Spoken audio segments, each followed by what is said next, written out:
Vamos lá então, pessoal, dando continuidade aqui no nosso curso de Química Inorgânica 2. Então, nós já finalizamos 3 tópicos, né? E agora nós vamos iniciar a estrutura e equilíbrio, que é o quarto tópico do nosso curso, tá bem? Então, essa figura aqui, provavelmente vocês já viram muitas vezes nos cursos de inorgânica, e lá no finalzinho do curso de Química Geral, né, que fala um pouco dos compostos de coordenação. Então, o que nós temos aqui, fazendo uma introdução, né? Compostos de coordenação são formados por um átomo metálico central, né? Ou pode ser um íon, ou pode ser uma carga neutra, né? Zero, e vários ligantes. Pode ser apenas um ligante ou mais ligantes. A quantidade de ligantes que tem em volta do centro metálico nós vamos ver mais à frente, tá? Então, esses ligantes podem ser apenas átomos ou íons ou moléculas, que na verdade eles são doadores de elétrons, né? Então, eles são as bases de Lewis. E o nosso íon metálico seria o nosso ácido de Lewis, tá?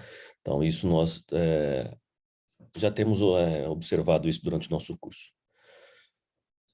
Essa teoria da coordenação, dos compostos de coordenação que a gente usa até hoje, na verdade, ela foi um conflito entre os pesquisadores no passado, principalmente entre as teorias de Blomstrand e Werner, né? Porque antigamente falava-se que o cobalto, por exemplo, o cobalto de valência 3, né? Ele só poderia fazer 3 ligações.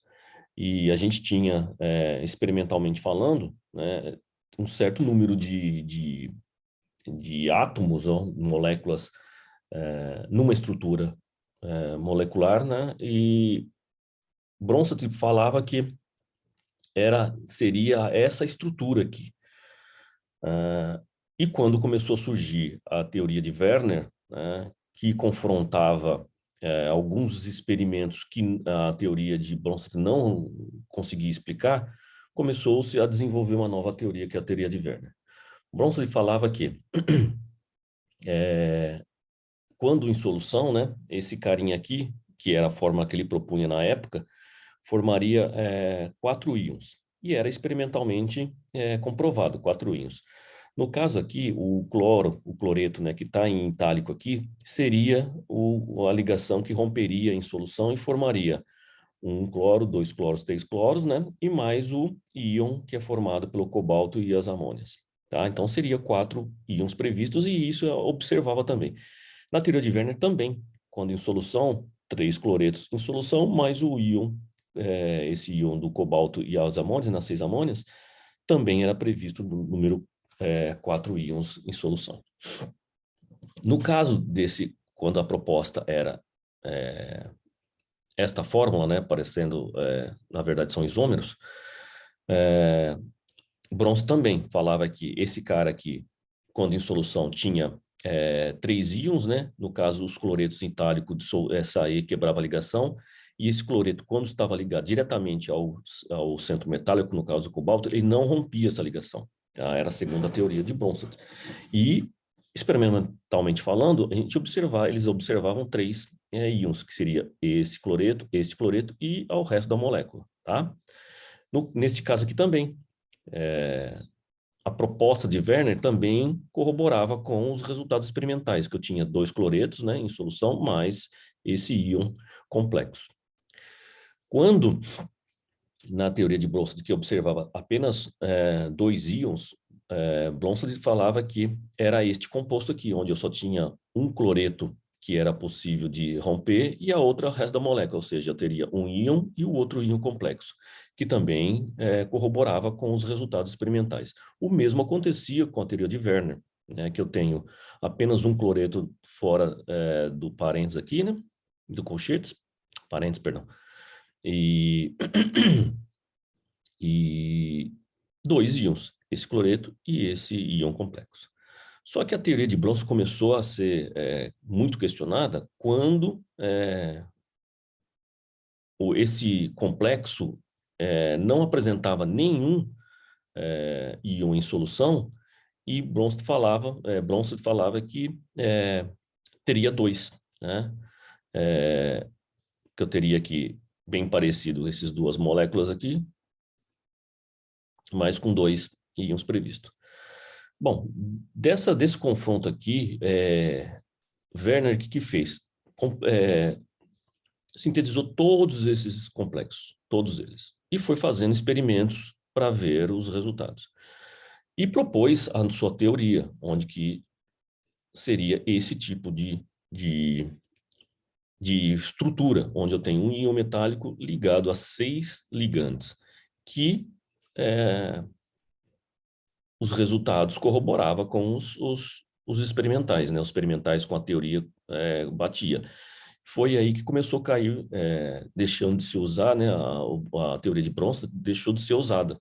E, na verdade, não é essas estruturas aqui não são reais, né? Não são verdadeiras. Então, a gente usa, até hoje, a teoria de Werner para os complexos de coordenação. Tá? E como a gente tem 6 posições para as estruturas, os complexos, né? Quando dos 6 ligantes numa estrutura octaédrica, as posições dos ligantes é muito importante. Se a gente pegar esses 2 complexos aqui, que tem a mesma fórmula molecular, mas as estruturas são diferentes, esse aqui eu tenho uma estrutura transposicionada, né? Eu tenho um cloreto transposicionado a outro cloreto, esse complexo aqui é verde.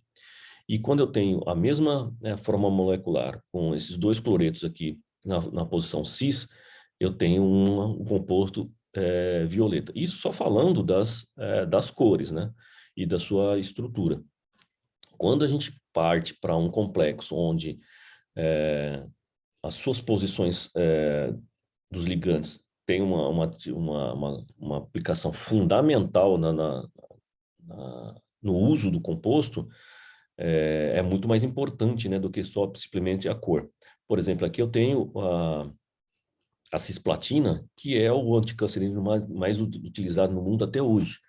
Né? E eu tenho aqui os 2 cloretos cis posicionados, né? no centro metálico da platina. Nesse complexo aqui eu só tenho 4 ligantes, 4 posições de ligações, né? E 2 tipos de ligantes. E aqui o nosso transposicionado, ele não é ativo para tratamento anticancerígeno, ou, na verdade, ele tem uma baixíssima atividade, tá? Então, dependendo, eu tenho a mesma fórmula molecular, mas estruturas diferentes. Então, a importância da posição desses ligantes no centro metálico é muito grande, tá? Quando a gente fala de complexos de coordenação. Ou não só de complexo de coordenação, né? Mas como a molécula em todo. Isso pode ser extrapolado para as moléculas orgânicas também. Então, nós temos aqui que os isômeros, né, são compostos da mesma fórmula molecular. Se a gente pegar aqui, esses 2 caras têm a mesma fórmula molecular, mas eles são isômeros, que possuem as estruturas, né, são diferentes. Então, a estrutura desse cara aqui é diferente desse aqui, apesar de ter a mesma fórmula molecular. Aqui nós temos uma tabela, uma pequena tabela, na verdade, essa tabela aqui ela é gigantesca, né, e ela cresce a cada dia, de íons, né, que são, perdão, de íons não, de ligantes, que são clássicos quando a gente utiliza complexo de coordenação. Aqui tem uma tabela só de monodentados, que são os monodentados clássicos, que é o que a gente mais usa. E os nomes que a gente usa popularmente falando na língua portuguesa, né? E o nome da IUPAC, que para quem não sabe ainda, IUPAC, International Union of Pure or Applied Chemistry, tá? Então, a União Internacional de Química Pura e Aplicada, que normaliza ou normatiza, não sei muito bem o termo, a nomenclatura, enfim, um monte de coisa, tá? Então, a gente tem algumas coisas que são um pouquinho diferentes. Por exemplo, quando eu tenho o ligante, que é o H-, hidrido, hidrido, né? Fluoro, fluoro quando é F-, cloro, cloro quando é Cl-. Isso aqui são as nomenclaturas, tá? Algumas coisas mudam, por exemplo, o óxido, o que mais aqui? Aquo ou aqua, depende do que a gente vai ver. Bom, a gente vai ver isso aí aos poucos, tá? Então, essa tabelinha aqui não é para decorar, é só para a gente ter uma ideia dos ligantes mais comuns que a gente vai observar nas nossas conversas daqui para frente, tá? São os monodentados. Os monodentados é porque ele se coordena ao centro metálico através de uma única ligação, tá bem?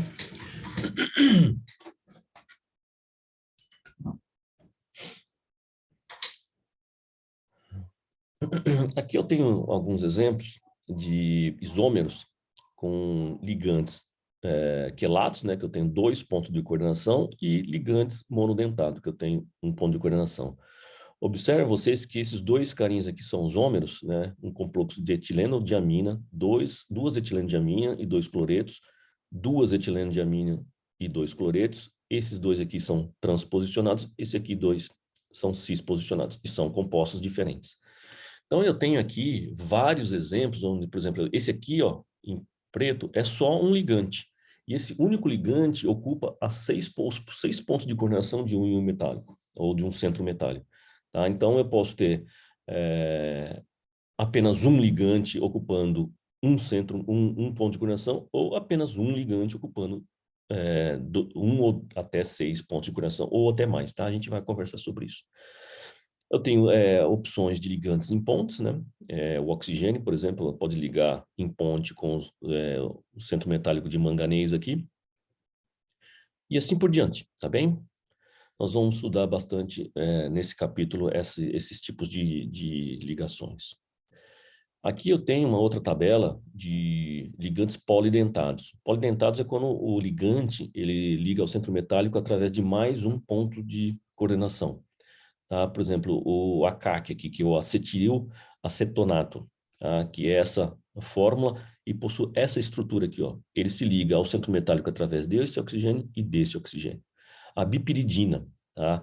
Ela se liga ao centro metálico através desse nitrogênio e desse nitrogênio. Isso aqui é um quelato, esse aqui também é outro quelato, todos eles são quelatos, tá? A fenantrolina, né, que tem um nome diferente da IUPAC, nome diferente do comum, que a gente usa normalmente. Tá? E tem as abreviaturas, que a gente vai ver também. Tá?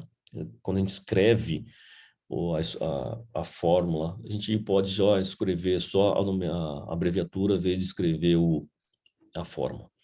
E assim por diante, tá? Tem aqui, ó, o centro metálico se liga através desse e desse oxigênio, desse e desse oxigênio, tá? Pode aqui formar uma ponte, aqui eu coloco um centro metálico, aqui outro centro metálico e aí por diante.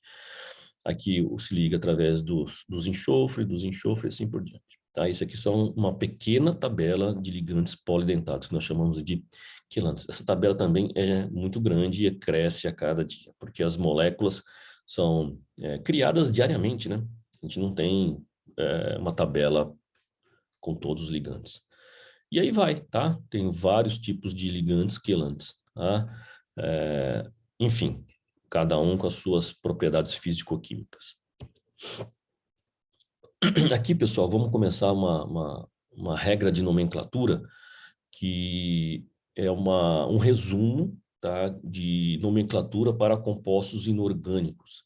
Que, na verdade, se a gente for falar todas as regras, existe um livro só para isso, tá? Mas aqui eu vou apresentar para vocês acho que são 9 ou 8 regras que vai trazer para a gente um conhecimento bastante amplo sobre a nomenclatura de compostos inorgânicos, tá bem?